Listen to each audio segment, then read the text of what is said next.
sekarang itu siapa yang mau memilih kalau tidak dikasih uang?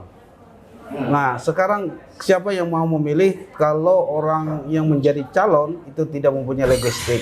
Nah, ini seperti pemikiran-pemikiran zaman jahiliyah.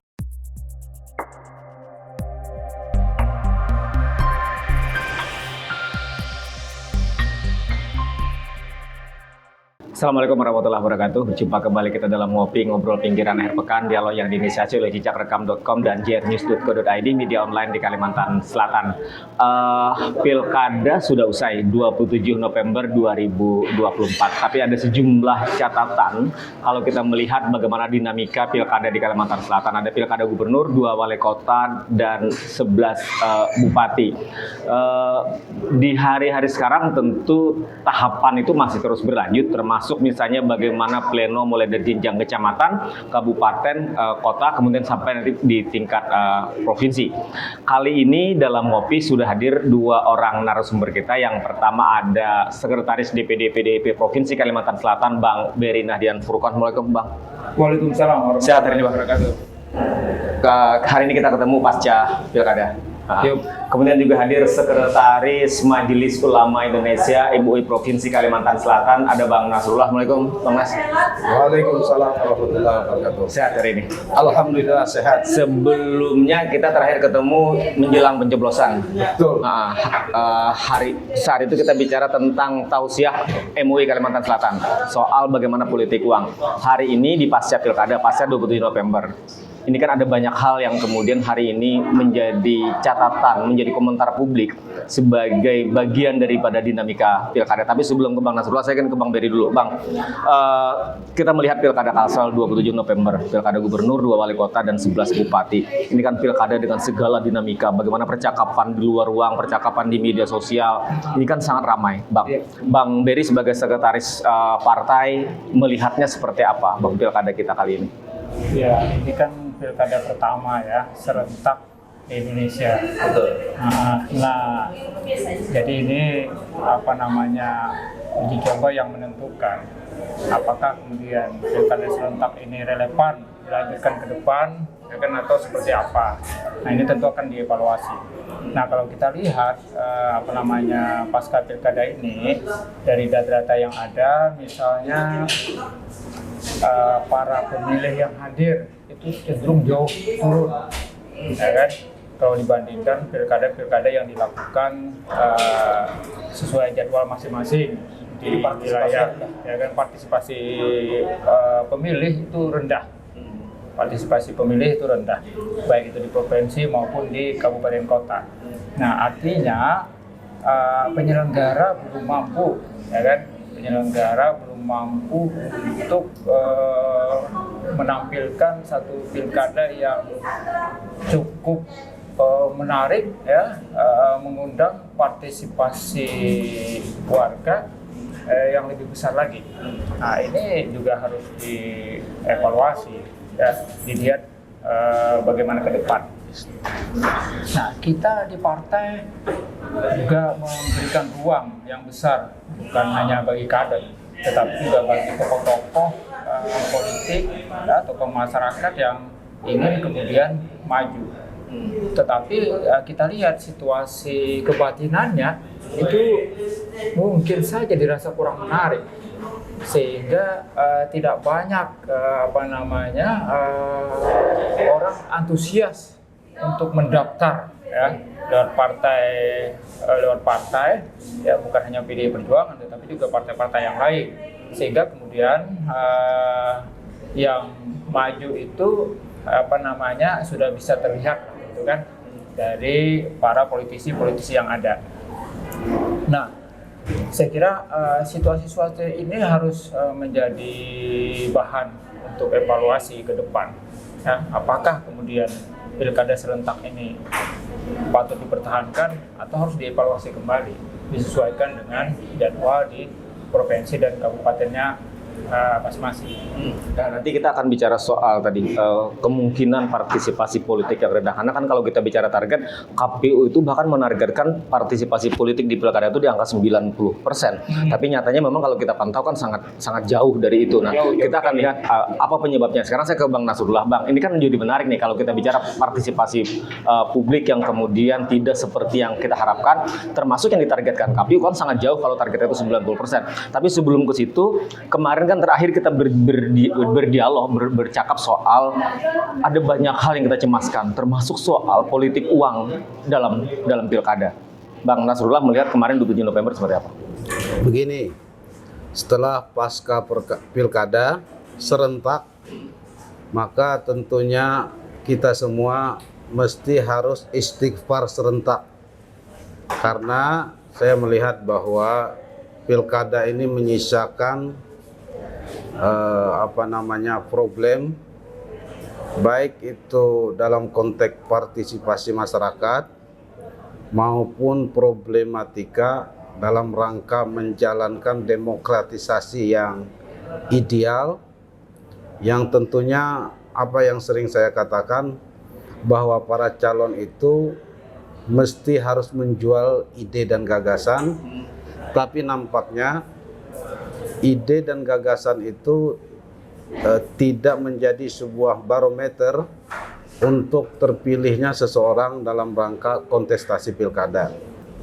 Bagaimana penyelenggara pemilu itu betul-betul independen, bukan slogan, yang kemudian bagaimana pengawas pemilu itu betul-betul melakukan pengawasan, tapi bukan hanya mengawasi yang orang memang di-plotting untuk menjadi menang, atau mengawasi orang yang di-plotting untuk menjadi kalah. Yang kemudian pengawas penyelenggara pemilu betul-betul harus menyelenggarakan, tapi tidak mempunyai pekerjaan sampingan untuk memenangkan calon-calon yang dianggap harus dimenangkan. Nah, oleh karena itu ini harus dilakukan evaluasi mendalam, baik dalam konteks instrumen maupun sistem kepemiluan yang ada di negara kita, dan khususnya di benua kita yang syarat dengan muatan religius ini. Tapi secara umum kan kalau kita melihat pilkada Kalsel nyaris semua kan berjalan dengan aman, berjalan dengan lancar, tertib, misalnya tidak terjadi gesekan baik antar kandidat maupun kemudian protes misalnya orang ke penyelenggara, misalnya seperti yang terjadi di beberapa daerah. Ini kan sesuatu yang kemudian juga harus kita apresiasi dalam pilkada Kalsel kan. Nah, dalam konteks keamanan ada dua. Ada memang terjadi gejolak yang kemudian dilakukan pencegahan dalam konteks keamanan. Tapi ada sengaja keamanan itu diciptakan karena sudah ada plotting yang memang harus dimenangkan di pilkada. Nah, ini akan menjadi menarik untuk dievaluasi ke depan. Saya kembali ke Bang Dery. Bang, tadi soal partisipasi politik yang rendah. Kira-kira dalam pencermatan Bang Dery sebagai orang partai melihat itu karena apa? Apakah kejenuhan masyarakat karena pilkada serentak dan pilpres yang 14 Februari lalu kan tidak terlalu jauh jaraknya gitu Bang. Dan ini kan baru pertama tadi kan. Baru pertama rezimnya kita rezim pilkada serentak. Karena setelah ini kan 5 tahun akan datang lagi kan Bang. Nah, lebih karena apa kan? Iya, memang banyak faktor ya, saya kira banyak faktor. Di antaranya adalah penyelenggara itu kurang mampu menyampaikan informasi pentingnya pilkada ini terkait dengan keberlangsungan pembangunan daerah ke depan. Nah, pentingnya pemimpin yang kita pilih ke depannya. Nah, yang kedua memang ada faktor kejenuhan itu habis pilpres kemarin, kemudian ini disambung lagi dengan pilkada. Nah, yang ketiga memang kita kurang mampu ya di Kalsel ini menampilkan calon-calon yang alternatif lah gitu kan. Nah, sehingga tidak memunculkan antusiasme dari warga pemilih. Nah, hal lain saya kira terkait dengan pilkada serentak ini, di mana ada semacam kekacauan, keberpihakan atau pilihan-pilihan pemilih antara dukungan partai politik dengan dukungan calon. Karena ini serentak, di provinsi kita berkoalisi, di kabupaten ini kita tidak berkoalisi, berseberangan. Di kabupaten ini satu berseberangan, satu berkoalisi. Di kabupaten ini beda lagi. Jadi irisannya tuh kacau. Jadi irisannya kacau. Nah ini kan ini mengacaukan pemilih juga. Kader-kader kita juga jadi bingung gitu kan. Berkampanyenya seperti apa? Berkampanyenya seperti apa gitu kan. Tidak paralel gitu kan. Nah inilah salah satu kelemahan pilkada serentak ini. Nah sehingga ya menurut saya ini perlu dievaluasi kembali pilkada serentak ini. Sehingga bukan hanya warga pemilih, kader partai pun menjadi kebingungan, ya kan, di antara pilihan partai dengan kemudian pilihan calon yang itu semua ada yang berseberangan, ada yang beririsan gitu kan, ada yang di sini dua partai gabung, di sini dua partainya berbeda dan seterusnya. Nah inilah yang salah satunya juga membuat pemilih itu sudahlah ya, kemudian lebih baik udah nggak usah turun ke TPS ya, dan seterusnya. Nah ini salah satunya. Jadi berkontribusi terhadap rendahnya partisipasi tadi. Jadi terhadap rendahnya partisipasi. Bang, kan nih soal tadi misalnya pilihan yang terbatas, calonnya kan hanya itu saja, misalnya tidak keluar dari, kita berharap ada calon-calon alternatif. Tapi kan keluarnya putusan Mahkamah Konstitusi nomor 60 itu setidaknya kan waktu awal misalnya nyaris akan terjadi berhadapan dengan kota kosong, tapi beberapa daerah akhirnya kan kemudian batal. Termasuk PDIP kan yang sebelumnya misalnya terganjal karena kecukupan 20%, dengan terbitnya putusan Mahkamah Konstitusi 60 kan akhirnya membuka ruang, Bang. Artinya kan itu sesungguhnya bisa menjadi bagian jalan alternatif kan di akhirnya pada akhirnya. Betul, kayak di Tala kami akhirnya bisa sendiri bisa mengusung gitu kan. Di Tala ya dengan keputusan MK-nya, keputusan MK-nya kan mepet. Iya, mepet. Sehingga ya akhirnya persiapan kandidat yang kita usung juga terburu-buru dan sehingga tidak maksimal gitu kan. Tidak maksimal. Nah, ini akan bagus terus dipertahankan dalam konteks yang syarat pencalonan tadi berdasarkan keputusan MK tadi, yang mana membolehkan suara non parlemen gitu kan, partai non parlemen untuk bisa ikut terlibat turut serta mengusung. Nah, sehingga kemudian ini akan memberikan ruang juga bagi partai-partai non-parlemen atau calon-calon yang lain untuk berkontestasi. Semakin banyak kontestan, pilihan itu saya meyakini akan semakin banyak warga yang berbondong-bondong ke TPS untuk memilih. Nah, semakin sedikit pilihan, orang ya udahlah pilihannya hanya 1-2, sehingga orang ya tidak berpikir banyak gitu kan. Tapi kalau pilihannya banyak, ini akan meramaikan. Jadi ada banyak hal yang harusnya menjadi catatan kita dalam pilkada. Substansi demokrasi itu kan memberikan ruang bagi semua orang, bagi semua kalangan, bagi semua pihak gitu kan, untuk kemudian ikut serta, baik untuk dipilih maupun untuk memilih. Bang Nasrullah, soal tadi ini kan menarik nih. Kita ingin ada banyak pilihan kan. Partai politik salah satu nih yang endorse para calon. Kemudian ada sisi yang lain kan, sebelumnya misalnya ada jalur perseorangan atau jalur independen. Kemudian lahirnya putusan Mahkamah Konstitusi 60 di akhir tadi yang tadi Bang Baberi kan, itu kan sangat di injury time banget nih. Tapi kan masih sempat bisa digunakan tiket itu. Bang, artinya kita berharap memang kalau kita bicara demokrasi yang baik, demokrasi yang lebih ideal lah kira-kira seperti itu, akan ada banyak pilihan-pilihan bagi masyarakat, sehingga pada sisi yang lain juga orang akan lebih tertarik untuk datang. Berbeda kalau misalnya calonnya hanya itu saja misalnya. Justru kalau ingin banyak pilihan bagi masyarakat, maka undang-undangnya itu dirubah. Tidak ada threshold. Threshold umpamanya 0%, presiden 0%. Jadi semua partai tanpa ada threshold, baik yang di parlemen maupun non parlemen, itu bisa mencalonkan diri, karena saya yakin masyarakat atau tokoh-tokoh itu banyak yang lebih kompeten, punya mutu, punya visi, kemudian punya kapasitas. Jika mereka mempunyai peluang untuk mencalonkan diri menjadi pemimpin nasional maupun pemimpin daerah. Nah, sementara dengan dibatasi oleh undang-undang, ada parlemen threshold, umpamanya presiden threshold, kemudian di pilkada juga harus 20% yang kemudian nanti turun setelah putusan MK. Dan ini menurut saya melakukan pembonsaian terhadap hak-hak tokoh. Mungkin Pak Berry ini lebih populer dan punya gagasan daripada calon-calon gubernur atau calon wali kota yang ikut berkontestasi di pilkada.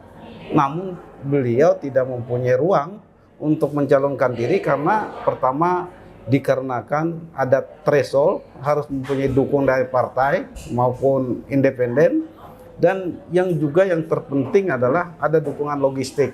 Kita populer, punya partai tapi tidak didukung logistik, sekarang itu tidak mungkin bisa muncul dan terpilih menjadi pemimpin daerah maupun pemimpin nasional. Nah, ini saya melihat publik sekarang itu sama seperti zaman jahiliyah. Karena zaman jahiliyah itu semuanya diukur dengan materi yang itu dilakukan reformasi oleh Nabi. Sekarang itu siapa yang mau memilih kalau tidak dikasih uang? Nah, sekarang siapa yang mau memilih kalau orang yang menjadi calon itu tidak mempunyai logistik? Nah, ini seperti pemikiran-pemikiran zaman jahiliyah. Nah, kita tepat hari ini di akhir zaman. Semuanya ukuran orang harta, duit, kemudian gaya hidup yang hedonis. Nah, itulah menjadi pilihan, seakan-akan itu bisa memberikan peluang atau memberikan harapan hidup ke tengah masyarakat. Padahal belum tentu dia bisa bekerja di dalam pemerintahan, belum tentu dia bisa bekerja sebagai DPR, dan belum tentu dia bisa bekerja sebagai pemimpin-pemimpin publik yang ada di tengah masyarakat. Artinya kuasa uang lebih sangat menentukan bagaimana orang menentukan pilihan daripada misalnya bicara soal visi, misi, dan gagasan. Kuasa uang menjadi penentu untuk publik memilih seseorang menjadi pemimpin, dan ini adalah mirip perilaku jahiliyah di zaman Nabi Muhammad SAW. Artinya kan di situ bagaimana pendidikan politik kan menjadi penting.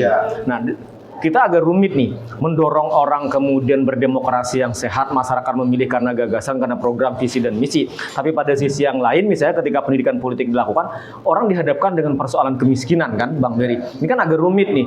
Orang paham sadar misalnya bahwa pendidikan politik itu misalnya harus dilakukan. Ketika orang sudah sadar bagaimana berdemokrasi dan segala macam, tapi pada sisi yang lain, hari ini kemiskinan kita masih dalam posisi yang sangat mencemaskan kan. Nah, maka sesungguhnya pendidikan politik harus kita lakukan, tapi bagaimana persoalan kemiskinan juga harus kita selesaikan. Itu karena kurangnya pendidikan politik dan karena pemimpinnya tidak kompeten yang memimpin rakyatnya, sehingga dia tidak punya visi kerakyatan, visi keumatan untuk mensejahterakan masyarakat, mensejahterakan warga Banua. Nanti warga Banua ini tetap menjadi pengangguran, kemudian yang miskin tetap miskin, tidak ada dampak dari pilkada. Atau yang kita khawatirkan jangan-jangan kemiskinan kan sengaja dirawat agar politik uang itu tetap selalu subur kan.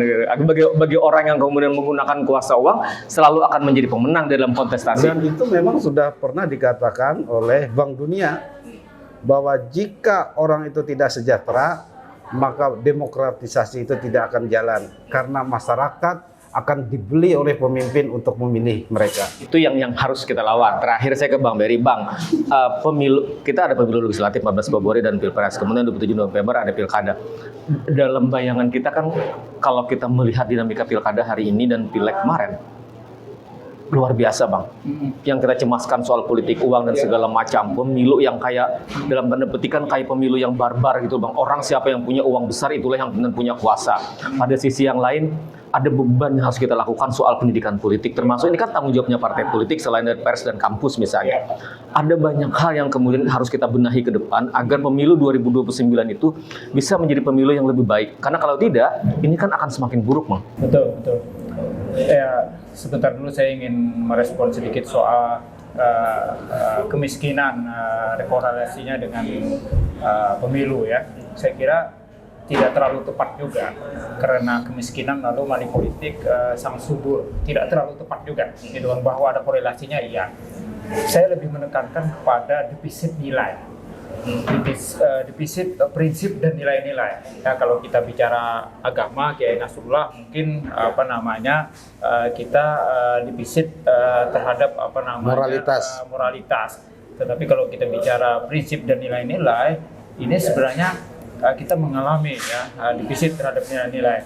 Nah, kalau bicara kemiskinan, berapa sih yang diberikan? Hanya 300.000 ya kan sekali coblos, tapi dipertaruhkan 5 tahun, itu sebenarnya tidak ada apa-apanya. Apakah kemudian dengan mendapat uang 300.000 dia langsung kaya? Tidak juga. Atau berhenti kemiskinannya? Tidak juga. Apakah kemudian dia dengan tidak menerima kemudian 300.000 itu lalu dia menjadi lebih miskin? Ya tidak juga gitu kan. Nah, sehingga disinilah pentingnya pendidikan politik tadi. Pentingnya pendidikan memahami bahwa pemilu itu substansinya adalah bagaimana memilih pemimpin yang punya visi, misi, program untuk kemudian mensejahterakan masyarakat secara bersama-sama. Ya. Nah ini yang penting, pemahaman itu. Agar mereka paham, oh iya kalau saya terima 300.000 tidak juga bikin saya kaya hari ini. Besok udah selesai juga belanja apa segala macam 2-3 hari habis gitu kan. Kalau saya tidak terima aja tidak membuat saya lebih miskin juga gitu kan. Tapi kalau kemudian kita memilih pemimpin yang benar, maka pemimpin akan membuat kebijakan-kebijakan publik ya yang kemudian membuat lapangan kerja ya kan, kemudian meningkatkan upah buruh ya kan, kemudian juga mendorong sektor UMKM dan sebagainya, sehingga memberikan ruang bagi kita untuk kemudian lebih berdaya. Nah, saya kira ini yang harus dibangun, didorong. Pendidikan politik itu yang penting benar. Dan itu bukan hanya tugas pemerintah, penyelenggara maupun partai politik, tetapi juga saya pengen melihat itu tugas para tokoh masyarakat, para ulama, ya kan, tokoh-tokoh masyarakat dan yang lainnya yang menjadi panutan. Mereka harus mencerahkan masyarakat terkait dengan bagaimana pentingnya memilih pemimpin yang benar, yang tepat, tanpa harus dengan money politik. Karena kita yakin kan bahwa tidak semua agama itu kan tidak membenarkan yang namanya politik uang, pasti kan, Bang? Pasti. Artinya bagaimana kemudian peran tokoh tadi sepakat, tokoh-tokoh agama, elit itu menyampaikan kepada umat bahwa kalau soal beragama itu, kalau kita muslim kan tidak hanya sekedar di atas sajadah, tetapi bagaimana di 27 November kemarin ketika melobangi kertas suara pun harusnya juga agama hadir dalam menentukan pilihan. Betul sekali, makanya di dalam muslim itu kan tidak boleh ada kekosongan kepemimpinan. Betul. Ya kan? Maksimal 3 hari. Nah, kalau dulu orang berebut kepemimpinan itu dengan berdarah-darah, ya kan, saling menyingkirkan, saling membunuh, maka di era modern ini dibangunlah sistem demokrasi, di mana kemudian pergiliran kepemimpinan itu dengan cara yang lebih lebih beradab gitu kan, dengan cara lebih beradab yaitu lewat pemilihan gitu kan, sehingga bisa memilih pemimpin yang terbaik. Kalau dulu ya lebih kuat-kuatan ya kan, lebih jago-jagoan gitu kan, ya saling bunuh untuk merebut pemimpin. Kalau sekarang kan satu konsep demokrasi yang saya kira walaupun ini tidak sempurna, tapi ini mesti terus diperbaiki, disempurnakan. Ini sudah menyediakan satu sistem yang cukup bagus untuk memilih pemimpin. Tinggal bagaimana kemudian tadi semua orang, bukan hanya pemain politiknya, tetapi warga pemilihnya juga bisa dicerdaskan. Itu poin penting. Terakhir catatan Bang Nasrullah, hal penting yang menjadi catatan Bang Nasrullah sebagai bagian dari tokoh elit yang kemudian publik, dan kami berharap juga memberikan pesan bagaimana kemudian kepada publik bahwa menentukan pilihan di 7 November kemarin itu adalah tidak sekedar kita untuk menggunakan hak pilih saja, tetapi bagaimana kemudian menggunakan hak pilih itu berdasarkan tadi basisnya kan jelas. Yang pertama, dalam konteks demokratisasi di Indonesia, mari kita junjung tinggi moral dan akhlak dalam berpolitik, baik itu elit politik mau calon pemimpin maupun masyarakat. Yang kemudian mari kita tinggalkan pola-pola jahiliyah yang kemudian akan menggerus kebaikan dan tujuan-tujuan politik itu sendiri. Pola-pola jahiliyah itu kita membayar rakyat, kemudian rakyat mau dibeli. Nah, sementara politik itu suci. Bagaimana kita menelurkan sebuah kepemimpinan yang punya visi dan punya nilai-nilai atau etos juang untuk memperjuangkan hak-hak rakyat, baik itu dalam konteks keagamaan, kemudian konteks kemasyarakatan, kemudian yang lebih bagus, lebih penting lagi adalah bagaimana sektor-sektor kesehatan itu bisa diutamakan, sektor pendidikan dan infrastruktur yang kemudian dampaknya bisa menurunkan kemiskinan dan bisa menurunkan pengangguran. Oke, jadi itu catatan penting dan kita berharap bagaimana demokrasi kita ke depan bisa menjadi lebih baik. Ke depan 5 tahun lagi kita akan ketemu dengan pemilu legislatif di 2029 dan semoga bagaimana kemudian pendidikan politik terus kita lakukan. Dan kita punya harapan besar juga pada pemimpin agama, tokoh masyarakat, para elit untuk juga terlibat di situ. Terima kasih Bang Nasrullah, terima kasih Bang Berry. Demikian untuk sudah kebersamaan kita dalam Ngopi kali ini bicara soal catatan penting pasca Pilkada 27 November 2024. Terima kasih dan wassalamualaikum warahmatullahi wabarakatuh. Waalaikumsalam. Ya, Bang.